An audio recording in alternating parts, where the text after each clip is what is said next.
Hi, welcome to the show. I'm Ben Gromicko. I'm here with Hank Valenzano from Double Check Inspections in Colorado. And Hank has an awesome tool that he uses on his home inspections as an additional source of income. And it's a drainage tool that we stick in the drainage pipe to take a look at the drainage pipe underground. And it's a pretty clean operation. Hank is using some safety gloves just to keep clean and some rags here. But Hank, thanks for being on the show. And what exactly do you have in your hand here? I see a light and a tube. Basically, it's a video camera, watertight video camera. The light around it, it's basically just so you can see down inside there. There's no daylight. You can increase the light, shorten the light. It just depends on what size drain line you're going through. This unit here that I'm using will go anywhere from basically 3-inch on up to 8-inch drain lines. And we picked this drainage pipe here because of easy access, and you got the cleanout? Well, you have the cleanout. This is normally where, if you have a clogged drain, the drain cleaner would run the snake down through here. It should be the largest access in the house. If you go through a stool, which is not really the best to go, those can go down to 3-inch, where you want to try and stay up at a 4-inch line if possible, so you can get the largest. And how much of a cable do you have there? This cable here on this unit is 200. You can extend cables on out farther if you like. It gets kind of rough pushing it by hand when you get up to 200 feet. And you can measure it as you push it in. You can yes. kind of give an estimate. I've got if you find something. a readout on the screen. I can put a screen out, as far as the distance that you're at. And at your feet here is a screen that you're looking at while you're pushing the camera through the drainage pipe. And you also can record. It's a video camera, and you can record what you're seeing in the drainage pipe. What you're seeing on there right now is being recorded. Yep. There. So let's push the camera through, and we'll take a look. We're at a residential home here, and it's been vacant for a while, not really used a whole lot, and we just want to make sure everything's okay with the drainage line. Yeah, basically what you're going to look through in here, you see these little joints. You look for cracks, separations, and offsets in there. And this here you can tell is ABS pipe, black pipe. That was predominantly used in around the 70s and that. Nowadays you'll see more PVC pipe, which is a white pipe. When you get out into the city, then you'll go to the green pipe or cast iron pipe. It just depends on the age of the home as to what you're going to find down in there. On the ABS, what you look for a lot of times, if you look at the very edges, you'll see little lines, and sometimes those lines will be cracks. And if they start to separate, that's an area that you want to note, and that's where you're going to have to be replacing pipe. Now, what if you do find a crack and it looks hairline, it's not separated, opened up? Is that a call for a definite replacement, or do you just keep going until? No, you would basically, once you start getting clogs, then you would have it scoped again, see if you're starting to get roots going through there, and see exactly how far it is. They can even run a sealant inside there and spray it and make a Band-Aid on the inside. So there's all sorts of repairs they can do. But mainly you want to use this here on either a brand new house or some of the older houses. Some of the old houses in the Springs have the old wooden drains where the drain lines are made of wood themselves. Wow. Then you've got the clay. Clay can get crushed real easy. And it's basically just a video look all the way through. And what we see here is the bottom of the screen is where the where the sewage and drainage goes. Right. And the white area above that's where the water level is if the house is being used. Well, when the house is being used, it'll go in spurts. Say you have 2 bathrooms, a shower, 2 people flush a stool, 1 person using a shower. You've got a lot of water going down at one time. And I see a lot of scaling or stuff along the edges, so nothing's been scoured and cleaned away by usage. Right. As you run things through, you can Like see that, a little piece yeah. of paper there. Yep. Just all sorts of odds and ends collect. What's the oddest thing you've seen in a sewer pipe? Shovel. A shovel. Shovel. A little toy thing, or? No, this was a shovel for working in a garden. I've got pictures of that. I'll get them to you and Nick, and you can put those on. Well, we'll put it up on the video here. We're coming up on something looks like a different material. Yeah. Looks like a ring there. Yeah. So what would that be? We'll be going to the outside of the house. Okay. And this here is where you're going to go from this pipe to the city main. And then... So we've gone all the way through the house from this point here in the basement? No, we've only gone down. We haven't gone up through the house. Up through the house, right. So we've gone just down. going underneath the slab. Yep, and we've hit the street pipe. We hit the outside pipe. Outside This pipe. will be in your yard. Okay, all right. And you're looking for the same thing in this area. You're looking for cracks in it, separations, tree limbs, branches. These pipes can be crushed under excessive weight. Yes, that's the main reason you do new homes. When they put new homes together, a lot of times when they're backfilling, the person with the bobcat will drive over the top of it and crush them. Yeah. And over a period of time, they just seal up. And no one will ever know until they start having problems. Until you have problems. And then really it's either hiring you for a few $100s or getting a backhoe here all day. And just trenching. just you guessing. can have, your drain lines can be as much as 25, 30 foot down. Yeah. And so trenching with a backhoe, you can be there for a month. Yeah, that's not possible. No. So this is a really great, awesome tool. Oh, yes. It can save you anywhere from $4,000 to 50, 60,000. If you've got to dig out into the street in order to replace the line, I don't know how it is up here in Denver, but in Colorado Springs, if you have to dig up the street, you have to repair the street the same way to city standards, which could run $10, $20, $30, $50,000. Now, are there tools that you can, once you identify, say there is a problem, are there like a clog? Let's say there's a foreign object or something. Is there something you can go down through the drain, or do you then have to get a backhoe? Are there any kind of extraction tools, or? Depends on what it is. I've run across old snakes in there, drain line snakes. Yeah. They've fallen in and broken. Yeah, they go in there, break them off, and just say hi, goodbye, and I'm out of here. And I've had to go in, and there are what they call extractors. Yeah. Okay, So right now we've here got you see this water here. Yeah. Okay. Basically, when you put your drain line in, they're supposed to have a minimum of a 1/4 inch per slope. Right. 1/4 inch slope, per foot. Here, you'll notice We're seeing standing water here. you're seeing standing water, so there's not quite the right slope on there. If you have this here for a small area, it's not so bad. Yeah. Or it could be you have a partial clog. As we get through, we'll find out farther. But you can see there's paper. And since the house hasn't been used much, it may have only been flushed once or twice. And if you have too much slope in certain places, then the water will run away from the solids. And leave the solids behind. Leave the solids behind, so it takes longer to flush them out. See, here we're getting out of the water. So it might have just been a little bit low section that, no big deal. Yeah. There's more solids.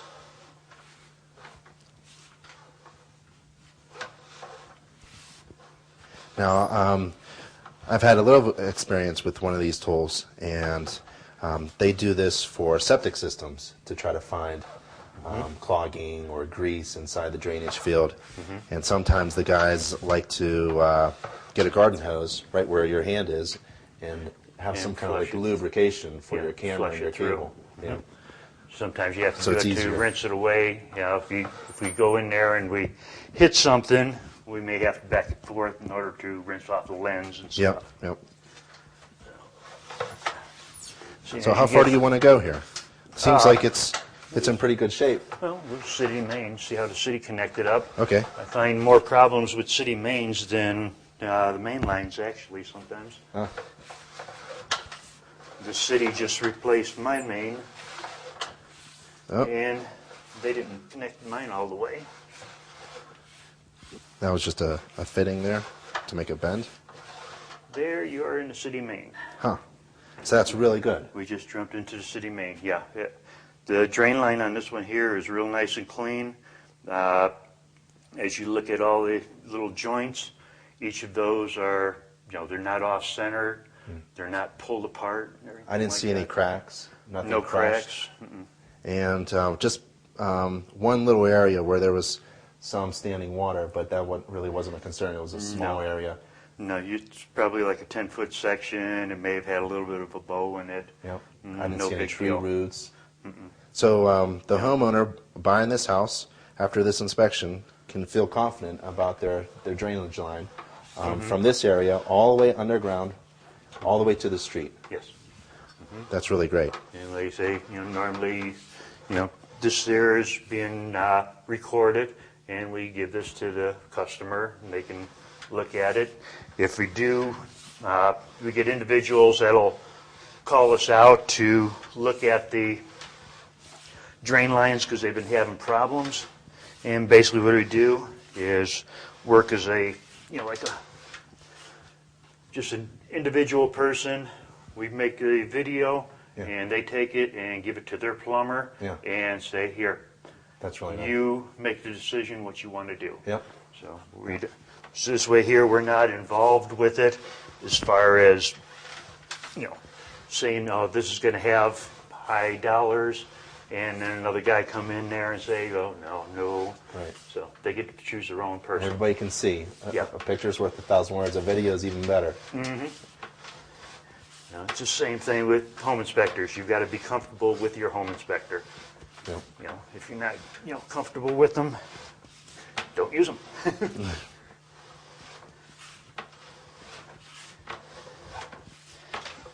And how long have you been doing this, Hank?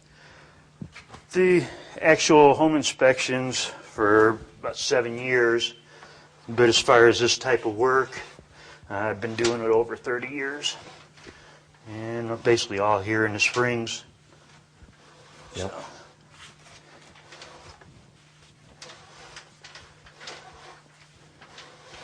And everybody thinks that, this is gross and stuff like that, but most of what goes through here is just plain old out and out clear water. Yeah. There's nothing really that's going to harm you. It may not look real energetic, but Well, I've seen that we don't have sewage spilling out. This isn't a messy Yeah. job. You're being really clean and neat and professional about the whole place. So you can probably do this in a finished basement even. Yes. We're on a concrete floor here. yeah, normally on carpeting and stuff like that, you throw down some heavy duty plastic bags and stuff like that, but And this hasn't taken very long at all. no. It's just when there's carpeting and stuff like that, you want to make sure that nobody in the house does do any flushing or anything like that, Yeah. because that will cause problems.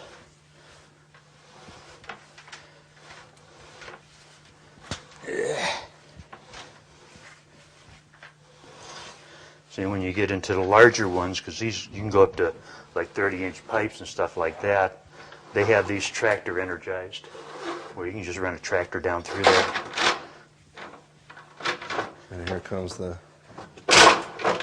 camera and the lights. No damage. Well, thanks, Hank. That was really great. Right. We learned a lot, and I'm sure all the viewers learned a lot. That was a unique experience to see that. Well, I'm with Hank now up in his second floor bedroom, and we're using a different tool because we have a concern from the occupant that there is inadequate airflow coming from the register, the floor register here. So Hank has a tool similar to the one that we used in the drainage pipe, and it has a camera head and looks like a little screen. What do you have there, Hank? Okay, this one here is a little video screen, just portion of what we had earlier. Little video camera, about 1 inch in diameter, and we can just take this here and put it down the ductwork. It has lights on the front? Yes, we can take it and turn on the lights. Gets a little bit dark in there. Turn it on and off. Get some backlight in there so you can see, when you find either debris, construction debris, mold built up on there. So this is good for a mold inspection, actually, because It's good for the interior of the ductwork. Mold, you can't really say mold without actually having a lab test it. Right. But you can see the fuzzy buildup and things like that, to where that's what you have to sample. Yeah. And if you see it in the ductwork, once it's in the ductwork, then you have to take and basically sample every room, because the ductwork goes throughout the entire home. Yeah. So if you see, the fuzzy peach fuzz down in there, you've got a major problem, and you got to do some. And we can look at the seams of the ducts to see how they were look at the installed, seams of the ductwork, connected. the 90s.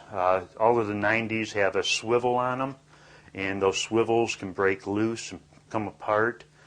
Sometimes you'll have flexible duct. Flexible duct will rip. Sometimes they don't tape it the way they should. Flexible duct has to have a plastic tie, plus it has to be duct taped. Yeah. And if you don't, that's from the screws on them. But Okay. you can look at basically anything in there. Yeah. You can tell if the person has neglected the heating system. If you're close enough to the heating system, you can go into the plenum downstairs, put a 1-inch hole in there, and you can set this in and actually see the plenum, or not the plenum, but the heat exchanger on the furnace itself from the top, and that's where you'll find most of your cracks in there. Yeah. Either that or right around the base where the firebox is. Well, great. Well, let's use it. Let's stick it in the ductwork and see what we can see. Okie doke. That's the ductwork there. They did a fair job at putting them together, but not a real good job. That's when you put your ductwork together. It comes in one slab, and to make it round, you latch it in these little spots right here. Yeah. And here you can see a slight opening, so you got a little bit of leakage in there, but not a whole lot that's going to cause you any real problems. So there's a little energy loss there. Uh-huh. So this camera could be used for energy audits, or at least energy inspections, to see if you're losing warm air or cool air through the ductwork seams that weren't properly connected. So we can look for blockages, restrictions, separated ducts. Separated ducts, construction debris. How about vermin? How about mice? You can see whatever's in there. Yeah. And this is a good inspection for air quality as well. Yes. And mold. See mold, mildew in there. Just one thing you got to watch for on these here is the sharp edges. Yeah. Cut your cable. I weren't worried about my fingers. Oh. If you wanted to cut a hole into the ductwork downstairs, then you could take and insert the camera in there and look at the heat exchanger on the furnace also. Yeah. I don't see a whole lot of dust or debris. No dust and debris, which means that the customer or the owner of the home change their filters on a regular basis. So the ductwork on this one here is, like I say, in nice clean shape, not pulled apart or anything like that. One thing you were talking about earlier, when they have low airflow, when you run this through, They may not have a separation or things like that, but they may have a lot of turns.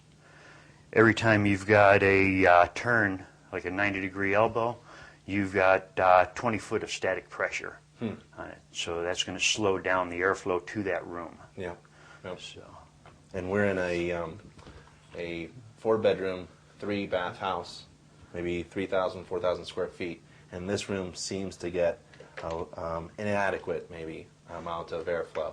So that's what Hank's doing. He's putting his camera down the ductwork just to make sure that we don't have any foreign objects, blocks, separations, something that is obvious that's making the restriction. you do have one problem in the home here, in this room, that's going to cause you low airflow, and that's that door.